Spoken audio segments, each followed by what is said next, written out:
Thank you very much. Hello, I'm Judith Butepage, and I want to talk about human motion modeling, where I've done most of my recent work. So what does this apply in practice?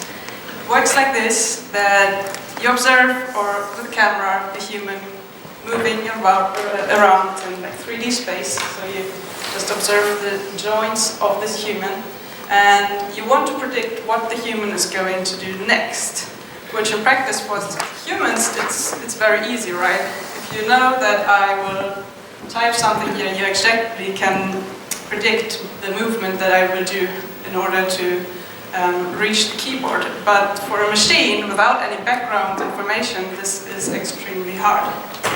So what we would like to have, I have this slide as well, okay. So where we need this are different applications. At KTH we are a robotics-based lab, so we basically need to predict what the human is doing in order for the robot to choose what action it can apply. But we also need this for more general human-machine interaction, where you have a screen that you can interact with, for example, or where you have VR technology included. And finally, of course, for autonomous cars, because you don't want to hit the human, you want to predict where the human is going and then brake in time. Alright, so how we're doing this is to basically learn a function for human data, where we put in the last time steps of the observed movements and try to predict the next time steps of the movement that the human is going to do. And as I said, we use just the skeletal data.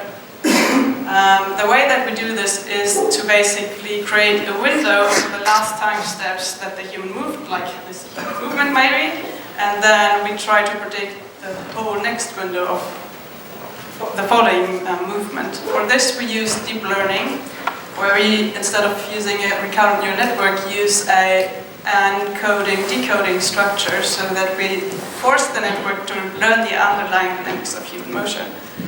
And if we look at how this looks in practice, you see here the ground truth past data and the ground truth future of the human moving. And here you see the prediction of the network over time. So this interval here captures 1.6 seconds. So you see that the network actually learns pretty well to predict human motion. The problem with this approach is that we, for every past observation, just get one future observation prediction, right? But I, as human, I could move in any of these directions given the same last time steps.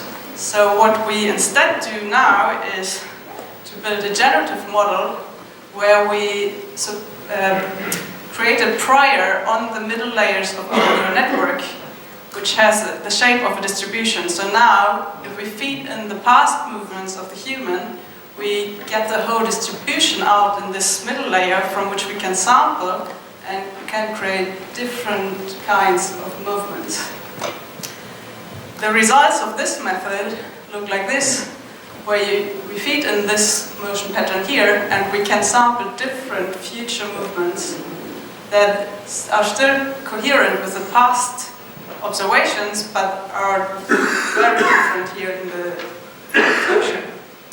So now if we have the robot interacting with the human, we hope that the human doesn't have to first move if he wants to hand something over and wait for the robot to move there as well, but that the robot can predict what the human is going to do so that they can sync better. Right, that's it. Thank you.